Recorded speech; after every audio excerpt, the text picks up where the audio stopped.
ai xemก็บ่ได้มาเพิ่นก็บ่ได้มาเฮาอยากเว้าหน่อยนึงโดยนี่เฮาอยากย้ายแป้นนี่เฮาย้ายใช้ไปอันอยู่ใต้พุ่นนี่ไปทางอีแสดงว่าฝนนี่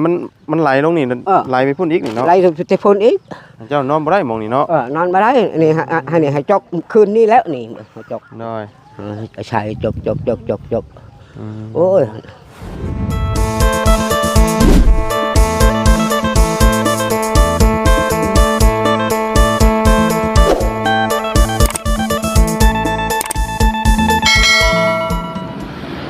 เอาพี่น้องเอ้ยเป็นจังไดฝนตกเมื่อคืนนี่เนาะอังเบิดแถวนี้ป๊าดโตพี่น้องเอ้ยเรายังนอนอยู่กองไม้คือเก่าเด้นี่เนาะเบิ่งทรงนี่มุ้งยังตะแซะอยู่พี่น้องเอ้ยเป็นจังไดฝนตกแห้งนี่เรานอนได้อยู่บ่เมื่อคืนนี่พี่น้องเอ้ยเนาะแห้งเลยเมื่อคืนนี่มันบ่ลมปิวปานหยังบ่เนาะมาหาถามเบิ่งก่อนพี่น้องเนาะถามข่าวก่อนโอ้เราเอาต้นกล้วยมาปลูกติดเลยเนาะหลายต้นนะเอาคนอื่นกะกราบสบายดีและสวัสดีเพื่อนพี่น้องกันเบิดสุขุสุคนพี่น้องเนาะพบพ่อกันตอนนี้ก็อากาศดีพี่น้องเนาะเพราะว่าฝนมันกำลังสิมาพี่น้องเนาะฝนนี่ตกดีขนาดเลยทางนี้พี่น้องเลยเนาะอ่างนี่น้ำมันซึมลงได้เนาะไปใช้โต๊ะสบายดีหากระปุกว่านี่นะปลูกยังมือแล้วปลูก3 มื้อแล้วโอ้นี่เฮาอายแช่งก็บ่ได้มาเพิ่นก็บ่ได้มาเฮาอยากเว้าหน่อยนึงโดยนี่เฮาอยากย้ายแป้นนี่เฮาย้ายใช้ไปบ่อนนี่มาบ่เห็นเพิ่นมาเจ้าอยากย้ายย้ายเบิดนี่ย้ายบ่อนนี่ดำอยู่นี่เบิ่งเฮาไล่น้ำมันท่วมบ่น้ำมันท่วมก็มนและแป้นใหม่นี่โดยเจ้าสิย้ายไว้ใช้อ่ะนี่เฮาตั้งบ่อนนี้เฮาตั้งแล้วอ๋ออันก้อนหินนี่บ่ก้อนหินนี่เฮาตั้งแล้วฮะเฮาอยากใช้อยากย้ายมาเพิ่นบ่ได้มาโดยหมดเดือนปลายแล้วย้ายไปหั่นกะถ้าว่าเพิ่นชื่อทานชื่อเป็นว่ากดเงิน1 ล้านโดยถ้าว่าย้ายไปหั่นเพิ่นเราเพิ่นก็ต้องเราอยู่แล้วไม่นี่ถ้าสร้างเพิ่นมาเฮ็ดเพิ่นก็ต้องเราอยู่ก็ย้ายเพิ่นก็ได้ก็ได้คือกันแต่ไผสิย้ายเจ้าเองบ่เฮาอยากย้ายกับแม่เฮากับลูกเฮาแล้วย้ายบ้านอยู่พุ่นบ้านนี้ก็น้ำท่วมนึงนี่เฮ็ดไอ้นั่นก็เราจุดอัดแกอยู่นี่นะน้ำมันคืนนี่มันท่วมเลยบ่นี่นะเบิ่งนี่ใช่พี่น้องไปเบิ่งดูน้ำมันท่วมแบบใดเนาะดูเราน้ำท่วมเนาะนี่มดนี่เบิกมดนี่น้อยมดนี่ได้เฮาจอกนี่เด้เฮาจอกน้ำนี่โอ้น้ำมันท่วมโดยนี่เฮาจองคืนนี้แล้วนี่เฮาบ่ได้นอนเลยนี่บ่ได้นอนเลยโดยนี่นี่เฮาจอกนี่น้อยนี่เฮาจองงดนี่เฮาบ้านนี่ผมเฮาจองแล้วจองนำนี่บ่เพียงนี่นำนี่เพียงนี่บ่นี่มันท่วมไหม้นะย่านมันอันนั่นเนาะมาปานนี้ย่านมันกัดนี่มดย่านพวกกินโดยพวกกินนี่ก็เฮ็ดบ่ได้โดยเฮาอยากจ่ายกันเพิ่นมาคือเฮาอยากเว้ากับมันนี่เบิ่งนี่เฮาเฮ็ดมือนี้แล้วเฮาเฮ็ดนี่เฮาป๊อบเลยพันตกไปแจกโดยนี่มดอยากย้ายก็ย้ายได้อยู่ติย้ายไม้ซื่อมันก็สิบ่มีหยังติแค่ย้ายไปมุมนั้นซื่อๆเนาะโดยก็แน่ว่าเจ้าย้ายเองนี่เฮาย้ายกับเพิ่นมาคืออยู่นำกันเลยก็เฮาย่านมันเสียใหม่นี่เบิ่งเอาสิมีแต่ถามเพิ่นแล้วเนาะโดยได้จ้ะนี่เฮากองดินนี่เจ้ากองดินแล้วเจ้าบ่ได้เอาไม้กายบ่บัดโดยอันนี้เฮาอยากใช้บ่อนนี้เลยก็เลยพังอยู่นี่ได้เลยนะนี่เอาก้อนหินมาใช้นี้เลยเฮาอยากใช้นี่เฮาอยากย้ายแปลนเฮาเอาไว้อยู่นี้เมื่อวันเพิ่นบ่ได้มาคือเฮาย้ายโอ้ยยากแบบเชียร์ใหม่ก็ ให้เฮาบ่ได้แบบนั้นในนั้น โดย เดี๋ยวเฮาอยากเอาหน่อยเดียวเพิ่นบ่ได้มามีถ่าเพิ่นมาพุ่นแล้วฉันนั่นก็เด้ออันนี้ก็แต่ว่าใหญ่มานี่มันสิบ่น้ำมันสิบ่ไหลลงอย่างจังนี่น้ำไหลนี่เวทดอกนี่บ่มีเลยนี่บ่มีบ่วิดบ่บ่มีติพุ่นอยู่พุ่นซ้ำเฮาจองแล้วเด้เฮาจองนำอยู่ไปเบิ่งนู่นนั่นน่ะนี่มันคือถ่วมอยู่หม่องนี้เนาะโดยนี่เพียงนี้เลยน้ำนี่เพียงนี้เมื่อคืนนี่คืนนี้เฮาไม่ได้นอนเลยไปชายเฮามัดอยู่พุ่นเลยไปชายโดยนี่เราก้อยน้ำออกนี่เนาะนี่เฮาก้อยน้ำออกนี่น้ำไหลอยู่พุ่นโดยน้ำจากพันจบวันนี้เฮาแล้วไม่ได้นอนเลยไม่นอนเลยคืนนี่โดยนอนไม่ได้รับนอนไม่ได้รับเลยโดยนี่ชามเชื่อเฮาไปเที่ยวเฮาไปเบิ่งเฮาอยู่จะปิวแล้วเฮาถือว่ามันจะปิวว่าคืนนี่ลมคืนนี่โอ้ยพอแห้งเลยโดยนอนในไหนซะเฮานอนอยู่ข้างคาคือบ้านเฮาแอมหน่อยเดียวนี่แหละนอนเพลียวว่าคืนกับลูกเฮากับลูกโดยแต่ว่าน้ำมันลายแล้วมันท่วมไหมเนาะโดยอันท่วมไหมบ้านนี้ก็ไม้อ่อนก็ยันงดกัดนั้นยันหมดกัดพวกกัดแล้วก็ยันอันดาไม้นี่มันถึกน้ำแล้วมันสิจากดอกแน่มันเชี่ยนั้นเอาอยากเอาคนนึงโดยก็พอดีแล้วเพิ่นมาเพิ่นไม่ได้มาเลยหมดเดือนในอะไรเขาไม่ได้มาเลยหมดเดือนนี้เราไม่ได้มาเลยโดยเอาบ่เสียงเพิ่นก็มามื้อนี้จานลาวเพิ่นก็มามื้อนี้โดยเข้ามาอย่างง่ายก็ง่ายได้อยู่ดอกมันบ่ได้มีปัญหาหยังดอกตัวนี้นะแค่เฮาง่ายตัวนี้มันน้ำมันไหลบ่ทันเราอย่างง่ายไม่ไปหั่นซื่อโดยเพราะว่าเพิ่นมาเพิ่นก็ต้องเราอยู่แล้วไม่เพื่อนนี่เพิ่นก็ตั้งมุมนี้อยู่แล้วตั้งอยู่นี้ตั้งยายเอาไว้อยู่พุ่นเฮ็ดได้นี่หมดแล้วน้ำท่วมนี่โอ้ยเฮาบ่ได้นอนเลยบนนี้พุ่นเฮานอนอยู่ข้างพุ่นกะลูกเฮานอนนี่เฮานอนอยู่ข้างพุ่นนอนอยู่ข้างเทิงพุ่นนี่หมดนี่น้ำหมดอยู่นี่วันนี้ก็น้ำหมดอยู่น้ำมันเลยอยู่หั่นน่ะน้ำมันเลย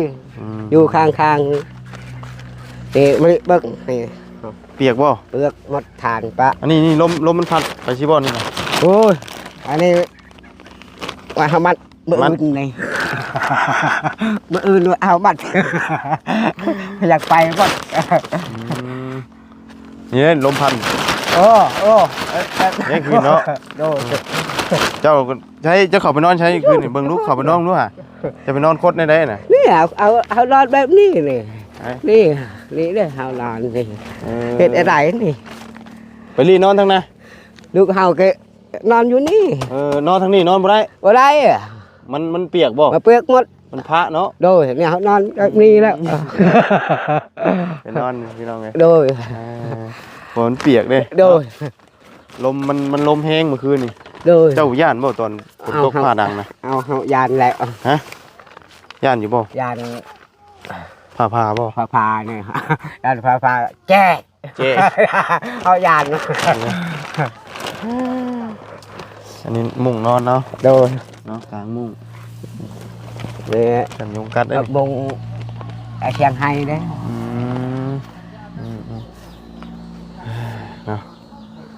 นี่เท่านี้น้ำท่วมนี่น้ำนี่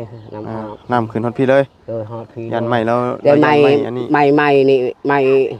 อ่อนนี่ยันมันกัดมันเชียแนะนำอยู่โอ้เจ้ากับฮู้จักรักษาของเนาะฮู้จักเสียดายเนาะตู้เนาะเสียดายแล้วเสียเงินทางเสียดายเนาะเสียเงินตั้ง100 ล้านเนาะฮู้จักรักษาได้เราก็ได้มองไหนที่ว่ามันเป็นตาง่ายไปเราก็อยากง่ายเพราะว่ามันเปียกมันอังเลยไหม้มันจีบ่แห้งจักเทื่อนี่เนาะอันนี้คือน้ำมันไหลลงเลยนี่น้ำไหลเลยมันไหลลงจากนี่เป็นห้องวะเนาะโดยห้องนี่นำนี่เฮาจกให้เชี่ยมมาไปทางนี้อีกนี่ อันอยู่แต่พุ่นนี่ไปทางอี แสดงว่าฝนนี่มันไหลลงนี่ไหลไปพุ่นอีกนี่เนาะ ไล่แต่พุ่นอีก เจ้านอนบ่ได้หมองนี่เนาะ นอนบ่ได้นี่ให้จกคืนนี้แล้วนี่จก ได้ ใช่จกโอ้ยเฮาอยากปะบอกเฮ้ยยานครับอยากอยู่บ้านนี้ยังโอ้ยยังก็บ่ได้งามเช้าพังอยู่พุ่นเลย มาอีกเลยนี่มื้อนี้กับผู้นับปีมาอีกเลยเนาะ อยากแล้ว ใช่ พาปันตก พี่น้องเลย ตามเรื่องมัน ทำคือว่าเนี่ยบ่ได้หึงเด้มันมาวันเดียวได้นี่นะมันฮอดกำหนดมันตกน่ะมันถึกมาบ่ได้ผลน่ะ โดย เนาะคือว่าตกชุมื้อพี่น้องไอ้ทางนี้ทางอันว่าบ้านนี่บ่ค่อยตกมาทางนี้ตกชุมื้อเนาะ โดย มานั่งที่บ้านนี่ อันนี้นำอยู่ฮอตนี่นำอยู่นี่นี่ฮอตนี่เลยนำอยู่ฮอตนี่เลยนี่ฮอตนี่เลยนี่ได้เข่งนำเนี่ยนี่แข่งนำแล้วนี่ น้ำมันอังกันดิ เด้อแข่งนำเฮาจองสิพุ่น เจ้าก็เลย มัน ขุดคลองให้มันไหลลง ยำนำเรือก็ไปฮอตอยู่พุ่นเฮาจองอีอยู่พุ่น12 โมงเฮาจอง 12 โมง โดย ยังบ่ได้นอนอยู่ บ่ได้นอน 12 โมงยังหาขุดน้ำให้มันไหลลงอยู่ น้ำไหลเฮาพักนอนอยู่พุ่นอันนี้ก็น้ำไหล น้อย แต่น้ำอยู่นี่โอ้ยตายแล้วเพียเชียร์ลาเชียร์เงินเชียร์คำ น้อยอย่ามันเหี่ยเนาะ อย่าโดนเฮียเพิ่นเอาไปได้มา น้อย ผู้นึงก็ไปได้มาเรียกไว้กับไผ่ไผ่อยากโอ้ย น้อยเนาะอันนี้เราเอาผ้ากระดาษปกไว้ อันนี้ไปพอดนี่พุ่นอยู่พุ่น มันปิวป่ะ มันปิ้วนี่เฮาใช้นี่ก็เฮาออกนี่แต่เฮาใช้อยู่นี่เลย ปิวแห้งป่ะ เฮาเอาทับนี้ได้เฮาทับไม้กระหินไปเลยอยู่พุ่นเฮาไปโจ้ง เลิงไปเลย เปิด นะเราก็หักษาคลองไว้นะพี่น้องเนาะเราหาแนวคุ้มแนวอย่างน้ำมันถ่วมอย่างเราก็ไหลอันขุดคลองให้มันไหลลงเพื่อให้มันถ่วมไม่เป็นแล้วถ้าว่ามันถึงไหลก็มันจะขึ้นปวกมันไม่มันชุ่มนี่เนาะก็เลยหักษาไว้เนาะดีแล้วประตูอันดาหูจักอันดาอยากได้เนาะหักษาของตัวเองที่ว่าเพิ่นซื้อให้เนาะเพิ่นซื้อให้มาแล้วเขาหักษาไว้ให้ดีหั่นแหละเพื่อสิได้เงินงามๆคือหมู่คือครูเนาะตู้เนาะเลยอะไรยังบ่เลี้ยวบ่ปลูกมันเจ้าน่ะเฮาเชียร์ยาเฮาอยากสักให้ยังบ่เลี้ยวอยู่ยังเฮ็ดปลูกแล้วเฮาเชียร์ยาเฮาอยากสักให้เชียร์ยาอยากสักให้โดยสักให้เอาสักให้เอานี่ได้พันตกนี่โดยตกแล้วทางนั้นน่ะตกแล้วหมดขนัวเลยจังหน่อยก็มาฮอดพี่แล้วนี่ฮอดนี่แล้วบ่เฮิงเนาะโดยบ่เฮิงนี่ชามนี้เพิ่นก็ไปได้มายังไหว้กับไผโอ้ยไปเฮาแบกหินเฮาเอาปะอยู่นี่อันนี้ตกเลยเฮาพอแปะรถกินนี่เห็นมันไปคือเฮาอยากเว้าหน่อยนึงในนั้นแล้วโดยเอาคือความหมายเราอยากย้ายไม้แป้นมามุมนี้โดยย้ายมาเบิดอันนั้นเนาะย้ายหมดแล้วนี่ย้ายหมดเลยมามุมนี้เลย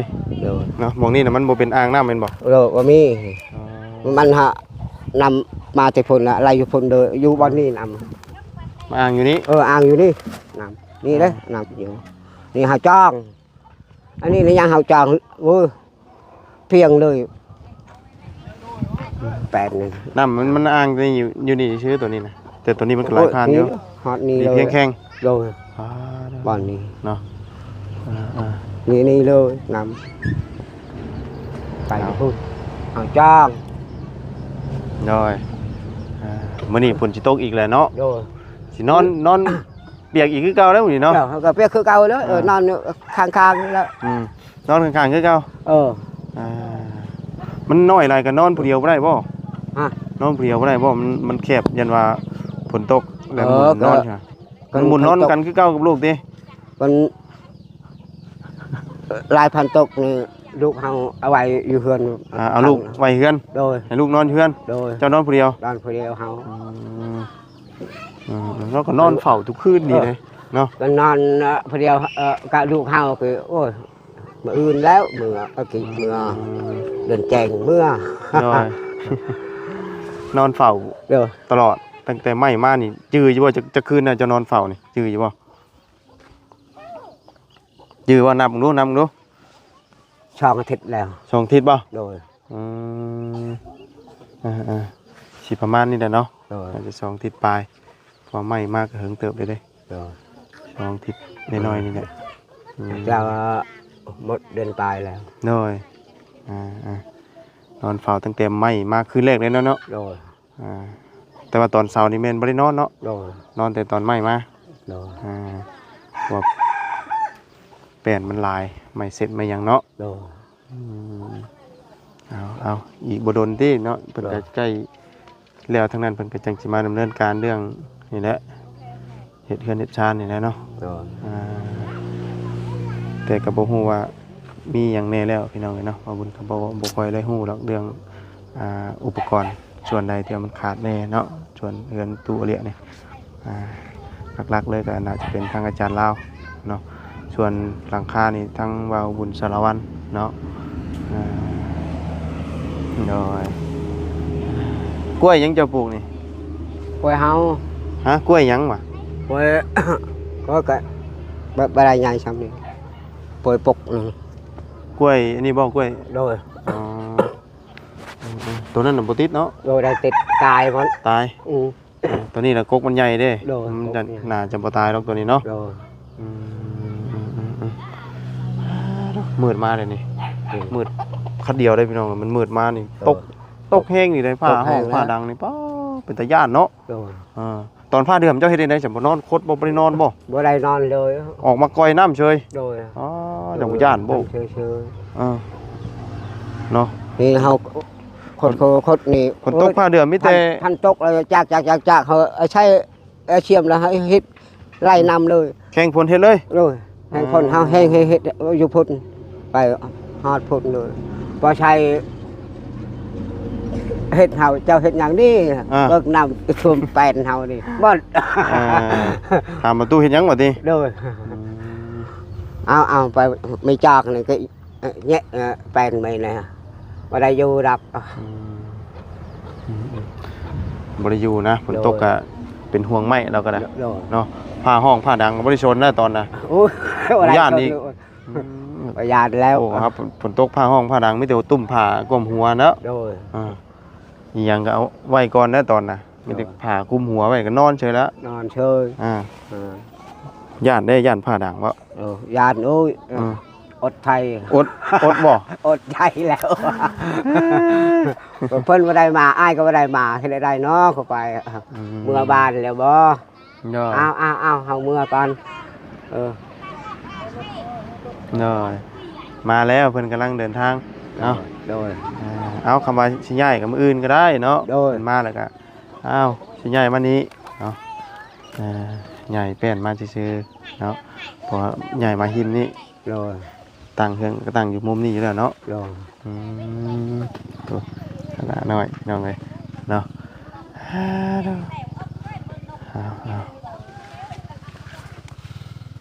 นอนนี่มันนอนหลังเดียวน้ำกันลูกเต้าหลังอันนั้นเอาพักอันนั้นแอมไม่บ่ได้นอนบ่ บ่ อันนี้มาคุมอันนี้มันก็เปียกคือเก่านี่นะ คือเก่าใครแน่อันนี้บันไดคดน้องออมนี่ก็อันนี้บันไดคดนี่ ย่อย ใช้อันนี้บันไดคด เอานี่มาปกไว้ ปกไว้รถนี่ ย่อย นี่น้ำมอดนี่เฮาจอกเบิกเฮายานเนาะ เอาเสียมขุดคลองลง ของลง เพื่อให้บ่ให้น้ำมันอังเนาะ แบบนาเลย แบบนาเลย โดย คือให้นานี่บ่ โดย มันอังกันบ่ โดย ฝนตกบ่แรงให้เมียเลิกมานอนนำจังอุ่น โอ้ย เมียเฮาบ่อยาก เมียบ่อยากมานอนนำ โดย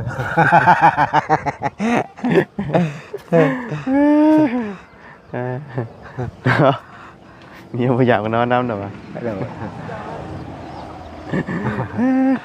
เนาะนี่แหละคนอนาฮู้จักอยากได้อยากมีเนาะรักษาของไว้ให้ดีพยายามดูแลของเต็มที่แล้วเรานะเนาะตอนคืนนี่นอนทุกคืนตื่นมาตอนเช้าออกไปเสียหญ้าเตรียมปลูกข้าวเนาะซักให้ยังหลายบ่เสียนะยังลายก็ยังหลายอยู่แล้วเฮ็ดหญ้าก่อนแต่เฮาชักให้แล้วเฮ็ดหญ้าเบิดก่อนแล้วเฮ็ดก่อนเรื่องมันหมดแล้วให้ปลูกมันนี่เบิดแล้วโดยมันออกแล้วเนาะ